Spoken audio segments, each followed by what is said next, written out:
دا زموږ بعض انسانان نه دي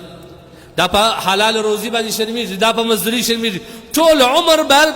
پر ده باندې په لوپرۍ باندې تېر شي پیکۍ دورې واړه پیکۍ دورې واړه پر دې دوکان کښېنه پر دې دوکان کښېنه هر څوک چې راځي د هغه په جیب کې دې تمه وي د هغه په لاس کې دې تمه وي چې دا به یو بوتل راکړي دا به یو فلانکی راکړي یا په څو کې خلک ستاسې په تکلیف وي انسانان درسې په تکلیف وي د دې کور ګېټ ته کښېنه په موبایل اخته شه د دې کور ګېټ ته کښېنه په موبایل اخته شه دلته دورې په کوڅه کې تېر شي دلته دورې په کوڅه کې تېر شي انسانان ټول څه په تکلیف دا د بې عزتي ژوند دی دا والله که عزت دی دا د ټولو بې عزتي دغه شی دی انسان په خپل غیرت او عزت نه پوهېږي در دې بې غیرته او بې عزته هېڅوک نشته چې د ده ورځ او قیمتي وخت په ټوله په ګلیانو کې پر تېر شي یا د بل په دوکانو د بل پر تړو پر تېر شي دا نو بیا همیشه یا د بل په جیب کې تمه وي یا د بل ولاس ته تمه وي یا یو غل و ډاکو رهزن بیا د دغه کسانو څخه جوړېږي خپل اولاد ته د حلال روزي حکم وکړه خپل اولاد ته د حلال روزي فضیلت بیان کړه دا د شرم کار نه دی چې سړی په خپل لاس باندې ګټي او بیا یې خوري دا د ټولو عزتمند سړی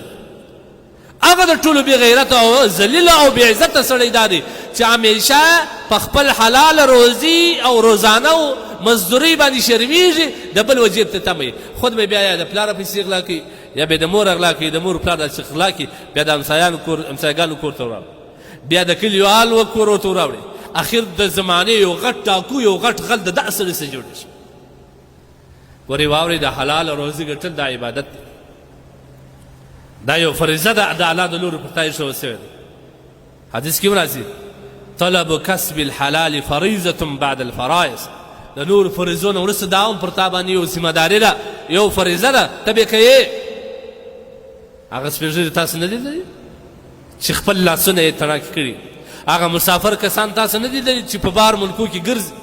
او خولې ته وي یا د بل ډامپرې چلي یا د بل روزانې کوي هغه په ځان باندې هغه درته ښه ځوانان یا که ته د هغه ښه ځوان یې هغه درته کمزوري دي که ته در هغه ډېر ښه ځوان یې هغه نه شرمېږي هغه په کلو کلو مسافرۍ پر ځان باندې وړي خو خپل پلار او مور او خوندې او اولاد یې په عزت کښېنولي درته بې غیرت او بې عزته نشته ته خو آرام ګرځې په مځکه باندې